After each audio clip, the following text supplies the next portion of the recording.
အားလုံးပဲမင်္ဂလာပါကျွန်တော်ဒီတစ်ခေါက်ကတော့ဒါ Premier League Top 6 ကလပ်တွေကိုကျွန်တော်ရွေးချယ်သွားမှာဖြစ်တယ်ဒါရာသီကုန်ရင်ဘယ်အသင်းတွေက1 to 6ဝင်လာမလဲဆိုတဲ့ဟာတွေကိုကျွန်တော်ရဲ့ဒါရွေးချယ်မှုပါဗျာဒါဒီအချိန်မှာတော့ကျွန်တော်ပုံကိုဆွဲအသင်းဆွဲဒါမပါဘဲနဲ့ဒါလက်ရှိခြေစွမ်းနဲ့ခေါ်ယူထားတဲ့ကစားသမားတွေကိုကြည့်ပြီးတော့မှဒါရွေးချယ်သွားမှာဖြစ်တယ်အဲ့တော့နံပါတ်6ကနေကျွန်တော်စပြီးတော့မှရွေးချယ်တယ်ကျွန်တော်နံပါတ်6ကတော့ကျွန်တော်လောလောဆယ်ဒါရွေးထားတာကတော့ဒါ Aston Villa ပဲဖြစ်တယ်ပေါ့နော် Aston Villa ကိုကျွန်တော်ရွေးထားတယ် Aston Villa ကိုကျွန်တော်လောလောဆယ်တော်တော်ကြိုက်တယ်ကစားသမားခေါ်ယူမှုတွေလည်းမစိုးဘူးလို့ပြောလို့ရတယ်ဒါ Aston Villa ထွက်သွားတဲ့ကစားသမားတွေရှိတယ် Arsenal ခေါ်ထားတဲ့ကစားသမားတွေလည်းရှိတယ် Aston Villa ကနေဒါပေမဲ့ Aston Villa ပြန်ဖြည့်ထားတဲ့ဟာတွေလည်းရှိတယ်ဒါကိုသမားတော်မှာ Suzuki ကိုခေါ်ထားတာဂျပန်ကိုသမားကိုခေါ်ထားတယ်ပေါ့နော်ဒီလိုမျိုးတွေတော့ရှိတယ်အဲကြောင့်ကျွန်တော် Aston Villa ကိုအဆင့်6မှာပေးခြင်းတယ်နောက်ပြီးတော့အဆင့်5ပေါ့လေအဆင့်5ကတော့ကျွန်တော်ကဒါ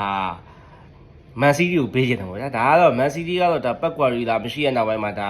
အန်ဆိုမာစ်ခါနဲ့ဒါဘယ်လောက်ထိအလုပ်ဖြုံမလဲစောင့်ကြည့်ရမယ်ကွင်းလယ်မှာကလောလောဆယ်ဒီကွင်းလယ်နဲ့ဆိုရင်တော့ကျွန်တော်တို့ဘာမှလောက်လာမြင်အောင်မှမဟုတ်ဘူးတိုက်စစ်ကလည်းတောင်ပန်တွေကလည်းဒါ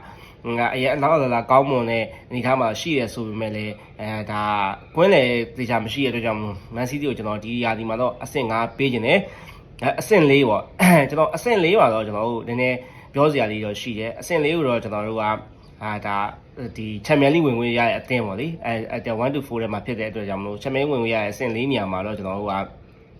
Manchester United အသင်းကိုရွေးချင်ပါတယ်ဒါ Manchester United အသင်းကတော့ဒါ Carrick နဲ့ဒါဒီရာသီတော့ဖြတ်တန်းမယ်ပေါ့အတူလောဆယ်ခေါ်ထားတာတွေကတော့ဒါ Talisman ခေါ်ထားတယ်ကာလို့ဘလီဘာခေါ်ထားတယ်နောက်တစ်ယောက်ကဒါဟို Chelsea က Johnson လားဘာတူလဲအဲ့ကောင်ခေါ်ထားတယ်ဆန်တိုကိုခေါ်ထားတယ်ဆန်တိုဘာဒီအရန်ကောင်းလာတဲ့ကွင်းလေတော့မဟုတ်သေးဘူး reliable ဖြစ်တာဆိုလို့တာလီမန်လောက်ပဲရှိမယ်ကျန်တဲ့ကောင်တွေကခြေစမ်းလေးကျနေတယ်ရန်လည်းတိတ်ကောင်းနေတာမှမရှိဘူးတိုက်စစ်တွေပါရောပြောစရာမရှိဘူးနောက်တန်းဒါသူတို့လက်ဘက်တွေပါခေါ်ရမယ်ဒါချန်ပီယံလိလည်းဒီနှစ်မှာသူတို့ကမ်းမယ်တွေ့ကြမို့ကျွန်တော်ကဒီမှာရာသီကုန်ရရင်တော့ Manchester United ကိုအဆင့်4နေရာမှာကျွန်တော်ပေးခြင်းတယ်ဒါအဆင့်3နေရာမှာကတော့ကျွန်တော်အခုလောလောဆယ်ကြိုက်နေတဲ့အနေထားကတော့အဆင့်3နေရာမှာတော့ဒါ Tottenham Hotspur ပေါ့လေ Tottenham Hotspur ကတော့ဒါတစားပြီးကိုလည်းကျွန်တော်ယုံနေဗျတစားပြီးရဲ့နီးစနစ်တွေကစားတဲ့ပုံစံတွေ technique တွေကိုကျွန်တော်ဒါပြီးတော့ free flowing ဆော့တာပေါ့လေတစားပြီး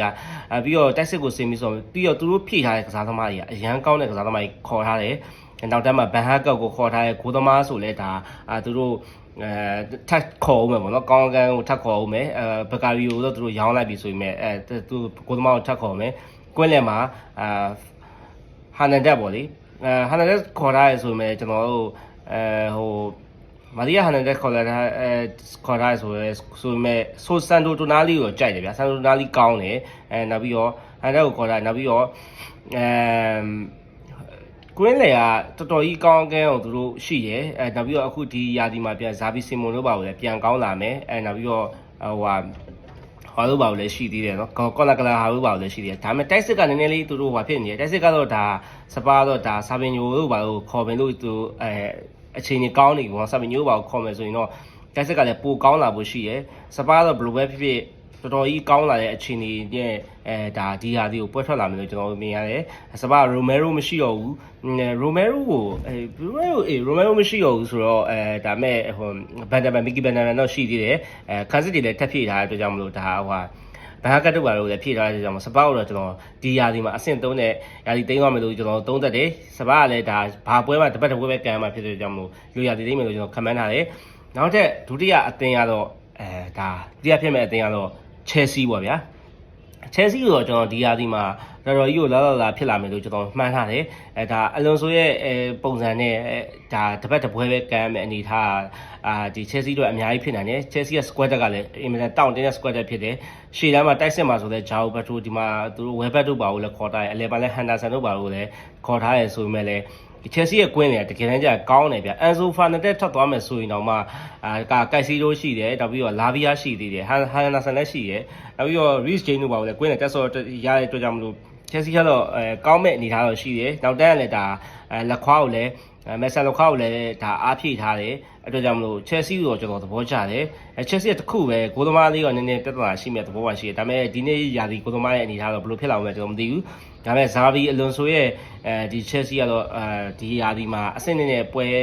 ရာသီသိမ်းသွားပြီလို့ကျွန်တော်ခံမှန်းထားတယ်အဆင့်1ကတော့ဒါ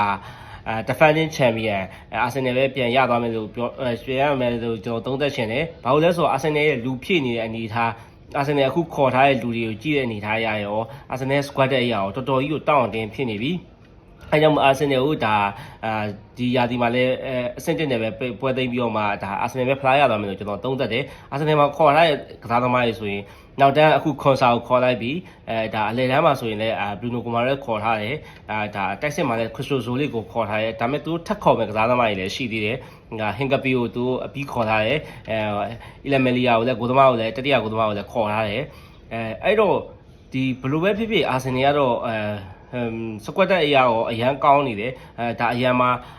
တခြားကစားသမားတွေလည်းအများကြီးရှိအလယ်တန်းမှာဆိုလည်းအာဆင်နယ်ရဲ့လောလောဆယ် defense ကစန်တာဘက်ကြီးစောလို့ရတဲ့သူက10ယောက်ရှိရယ်နောက်တန်းမှာဆိုရင် right back နေရာမှာဆိုဘန်ဝိုက်ဂျူလီယန်တင်ဘာဆော့လို့ရတယ်အလဲမှာဆိုရင်ဆလီဘာမော်စကွဲရာအခုခွန်ဆာဆော့လို့ရတယ်နောက်ပြီးတော့ဒီဘက်ကဂါဘရီရဲ့ဟင်ကပီရဲ့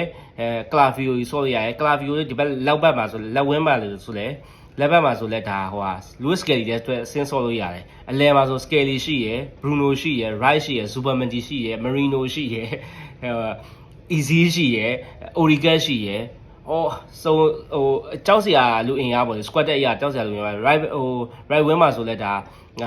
ဒေါင်းမန်ရှိရယ်မဒူကီရှိရယ်စာကာရှိရယ်လက်ဝင်းအောင်နည်းနည်းအားနေနေရယ်လက်ဝင်းကတော့ဒါလောလောဆယ်အချိန်ကြီးကတော့မာတင်နယ်လီနဲ့ဒါခရစ်စတိုဇိုလစ်ပဲရှိတယ်တိုက်စစ်ကတော့ဟာဗတ်နဲ့ဒါဂျောဂရန်နေပေါ့နော်တခြားလူတွေရောထက်မတွက်တော့ဘူးတခြားလူတွေကရောင်းမှလည်းဖြစ်တယ်ပြီးတော့လည်းဒီအတင်းမှာနေရာရမဲ့လူတွေလည်းမဟုတ်တဲ့ကြောင့်တခြားလူတွေရောထက်တွက်စရာမလိုဘူးကိုတော်ကလည်းဒေးဗစ်ရာ3နှစ်ဆက်ရွှေလဲစုရထားတဲ့ကိုတော်မှာအာတီတာဟိုတနေ့အင်တာဗျူးတစ်ခုမှာတော့ဒါသူတို့က defending champion မဟုတ် attacking champion တော့ပြောသွားရဆိုကြမလို့ဒီနေ့မှာလည်းဒါ Arsenal ပဲPremier League ဖလားကိုပြန်လည်သိမ်းပိုက်သွားဦးမယ်လို့သုံးသပ်လိုက်ရပါတယ်ခင်ဗျာအားလုံးကျေးဇူးတင်ပါတယ်နောက်ထပ်ဗီဒီယိုမှာပြန်လည်ဆုံတွေ့ကြပါဦးမယ်